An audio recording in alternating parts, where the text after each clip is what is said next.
Amidst all the online ridicule that we've seen over Galgotias, the sad truth is students become collateral damage. They are the ones who really suffer. University controversies are rarely going to dent administrators in any lasting sense. The colleges know that the demand-supply mismatch in this country is such that the flow of students will not stop. The government will also move on to the next big event marketing program, the next big tamasha. Students, however, carry the reputational residue into interviews, workplaces, and professional networks. Views expressed in this blog are hosted on my own website, are strictly personal, and do not reflect the views of any. Namaskar, hello and welcome friends once again to Straight Bat, my weekly video blog where, as the title suggests, I comment with a straight bat. Now in 2024, just ahead of the general elections, an Aaj Tak reporter asked a question of a group of college students who had joined an anti-Congress protest outside the Congress's party headquarters at 24 Akbar Road. The reporter asked the enthusiastic students why had they gathered for a political protest. The slogans were loud, the energy was unmistakable, and the placards had been neatly printed out. But when the camera moved closer and the questions became more specific, guess what? The answers grew hesitant, even clueless. वो ऐसा है कि जैसे wealth distribution sir आगे बात.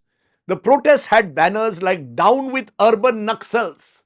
But when they were asked who is an urban Naxal, the students began to laugh, took sideways glances, and was, as I said, clueless. ठीक है. No place for urban. पूरा पढ़ के बताइए क्या लिखा है. नो प्लेस फॉर अर्बन मैक्सेल इन विकसित भारत. अच्छा, क्या मतलब. पता नहीं. From inheritance tax to Mangal Sutra slogans, the students were simply unaware of the political issues they were raising in their protest. The students, my friends, were from Galgotia University in Greater Noida, obviously tutored by someone in authority to speak out in support of the ruling BJP and against the opposition Congress ahead of the elections. After all, Galgotia University is located in double engine Uttar Pradesh. That brief exchange, my friends, which went viral, has stayed with me. Not because it was extraordinary, but in a way, it symbolized the times in which we live. In modern India, my friend, visibility often comes before clarity. There is a spectacle that precedes any scrutiny. And yes, a zombified generation of college students, the Gen Z, I call them zombified, is more than happy to mouth whatever those in power would like to hear. Or go by what the WhatsApp university that dominates their lives tells them. Which is why perhaps the most recent controversy this week involving Galgotia University again felt so familiar. On the face of it, the episode seemed destined for the fleeting life cycle of social media outrage. Trending hashtags, the predictable memes, and whatever else happens when there is a social media trend. Yet to dismiss it as just another viral, embarrassing moment would be to miss the deeper unease it exposes about the state of Indian higher education. For what we witnessed in this entire episode of Galgotias, which I'll come to in a moment, was not merely the usual controversy about trying to make false claims about a technological showcase. It was, my friends, a moment that revealed how easily the language of innovation now becomes the theater of innovation. In 2024, it was the Galgotia students who were caught out. This time it was a professor of communication in the business school who was happily passing off a Chinese-made robotic dog as an indigenous product. The Global AI Summit in India was showcasing some truly innovative startups being done by the young in this country. But in the end, and rather unfortunately, the headlines, at least for a day, were grabbed by this Galgotia fiasco, raising uncomfortable questions of the government organizers also as to how did they allow this to happen in the first place at such a marquee event. Where was the due diligence? You see, the Galgotia or Goli Gappa, Goli Dena controversy, as one netizen termed it, is bizarre but not entirely surprising. My friends, you can travel across India's proliferating education fairs and all these technology summits that are taking place, and a pattern quickly emerges. University stalls gleaming with futuristic vocabulary about AI powered ecosystems, global research hubs, centers of excellence, industry integrated learning. The visuals are slick, so are the videos. The claims are, well, expansive, and the ambition unmistakable. Now, there is nothing, my friends, to be clear, inherently wrong with ambition. India's youthful population, the demographic dividend, demands educational aspiration. And private universities have undeniably expanded access. But the pressures of this brutally competitive marketplace have also reshaped now behavior at an institutional level. In the race for getting maximum students, maximum prestige, projecting modernity can sometimes become more urgent than actually patiently building your credibility. We live in an age, my friends, where spectacle is faster than genuine scholarship. So, a cutting edge video can be produced in a few days. Genuine research takes years, often decades of intellectual investment, academic leadership, and institutional commitment. One attracts instant attention, the other requires sustained commitment. But we live, my friends, in what is called the attention economy. The Galgotia controversy captured national attention not simply because what happened, but because it touched a nerve many Indians perhaps already feel. Parents have to go through glossy brochures to try to get their children into good universities. Students are also monitoring all the dizzying claims that are being made. And employers also are trying to navigate through unequal, uneven graduate quality. We live in an ecosystem saturated with tall promises. The discomfort, therefore, in what happened in this Galgotias case, my friends, is when we are actually confronted with the mirror of academic mediocrity or the mediocrity around us. Let's be clear.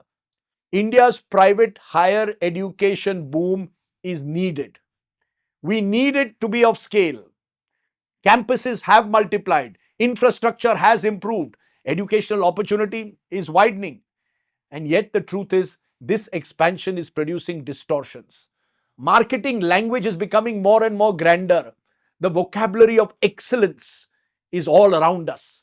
Everyone now claims excellent. And when that happens, there is an inevitable blowback of skepticism. The Galgotia moment, as I call it, then has become less about one institution and its failings, but more about a growing anxiety.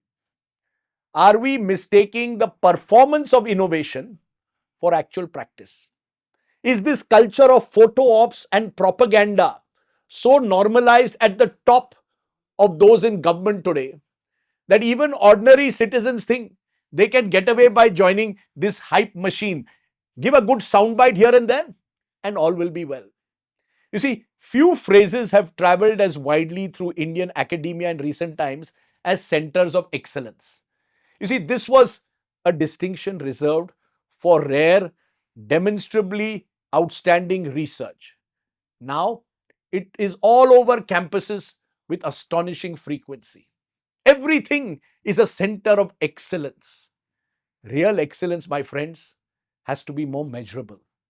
It must produce peer-reviewed work, credible collaborations, patent citations, prototypes, actual intellectual rigor.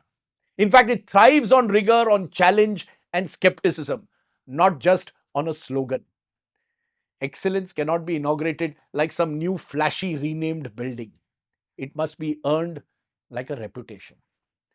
What has happened is when the terminology of this new scholarship becomes indistinguishable from the terminology of advertising and marketing, credibility loses out. Now, amidst all the online ridicule that we've seen over Galgotias, the sad truth is students become collateral damage. They are the ones who really suffer. University controversies are rarely going to dent administrators in any lasting sense. The colleges know that the demand supply mismatch in this country is such that the flow of students will not stop. The government will also move on to the next big event marketing program, the next big tamasha. Students, however, carry the reputational residue into interviews, workplaces, and professional networks. Let's get this straight. A degree is not merely a certificate that is handed out when you are passing out. It is a signal of trust and credibility. For many young Indians, and this is important, higher education represents family sacrifice, personal ambition, and economic mobility. I have over the years met a few young Galgotians. Some of them have come to TV studios to be part of audiences. They have stars in their eyes. Many of them come from small towns, hoping to break a glass ceiling in a grossly unequal society. I've met some of their parents too, middle class, some of them from farmer families, who tell me how they sold their agricultural land only to ensure that their children could get a decent education. Places like Greater Noida, in particular, are proliferating with education institutes, many of them run by politicians or those with political connections. There is money, my friends, big money to be made in education. Netas in states like Maharashtra, Karnataka, and Tamil Nadu were the early movers. Now it is a national industry of profiteering in many instances. Paisa banao, degree do.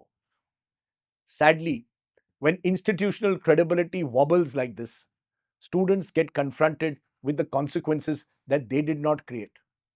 One wonders how many watch this Galgotias episode unfold with a quiet sense of anxiety and apprehension.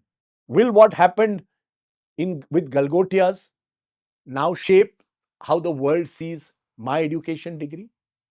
As I said, reputations are not easily earned, they can be easily lost. But as I said at the outset, this is not the first time Galgotias has found itself under this uncomfortable public scrutiny. The viral video of their 2024 protest march led to much embarrassment then too. Nor are such moments importantly unique to only one campus. They reflect, to my mind, the changing world in which we live. Whether protests, debates, or these events that take place, all of these take place in a world surrounded by cameras, clips, algorithms, and reels. Visibility is all that seemingly matters at the moment. The danger is that what we perceive as learning can actually become self promotion. Visibility, in a sense, has become a part of participation. We have to be engaged in constant self promotion. Private universities operate, yes, within undeniable market realities. Students are consumers, education is an investment, and campuses are fiercely competing. As a result, branding matters. Differentiation is essential. And yet, my friends, higher education occupies a space where credibility rests not merely on perception and photo ops, but on intellectual integrity. A university is not a service provider only, it is a custodian of knowledge and critical thinking. When institutions communicate primarily as vehicles of marketing, you sense a changing world. As a result, you have a situation where these tall claims do not match the reality on the ground. Students, too, are slowly observing and absorbing what's happening around them. And therefore, to understand why such controversies recur, we must look at just how higher education in this country is rewarding visibility above all else. You have dubious rankings. My college is number one that privilege this perception matrix. Admission cycles are also driven by aggressive advertising. Social media amplifies the spectacle. Regulatory frameworks focus on compliance, not on promoting an academic culture. And there is public fascination with all the technological buzzwords. AI enabled is the latest one. So, when universities, my friends, prioritize showcasing glitz over cultivating academic rigor, students end up not prioritizing knowledge. Learning becomes associated with the display of a robotic dog rather than the depth of AI. Novelty matters more than rigor. Therefore, in my view, the Galgotias controversy should lead to a moment of introspection for Indian higher education. Not condemnation, but reflection. We should ask ourselves, what are the metrics that should truly define academic credibility in this country? What are the safeguards to ensure that the institution's claims can be thoroughly scrutinized? What culture do universities transmit to students through the conduct of their faculty and administrations? More importantly, are we rewarding in this country genuine intellectual achievement, or are we engaging in some kind of performance driven optics?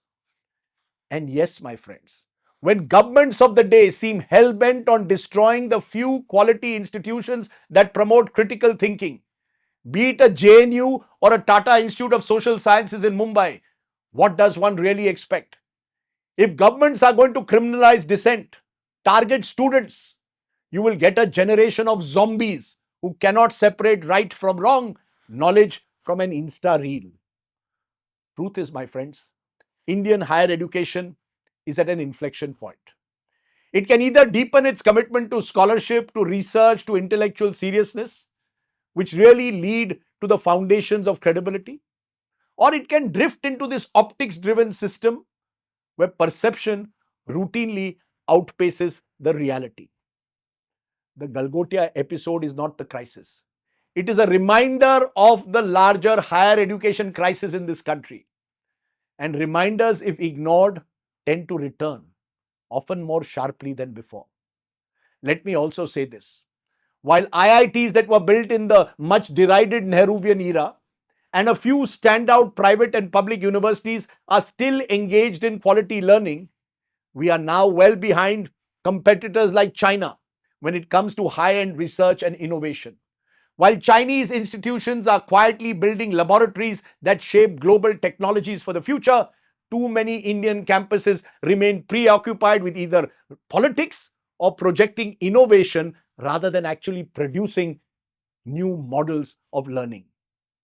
In the 21st century knowledge economy age, the gap between appearance and achievement, between promise and performance, is not just embarrassing, it is strategically dangerous. As a postscript, may I add, this week I went to a Masscom MCRC campus in Jamia and was struck by how engaged and curious the students were. Sadly, as one student lamented, "Sir, being from Jamia can lead someone like me to be labeled anti-national." She was right. Right-wing groups in this country demonize a campus like Jamia only because it has a large number of Muslim students, even though I believe it represents a true cultural and religious diversity.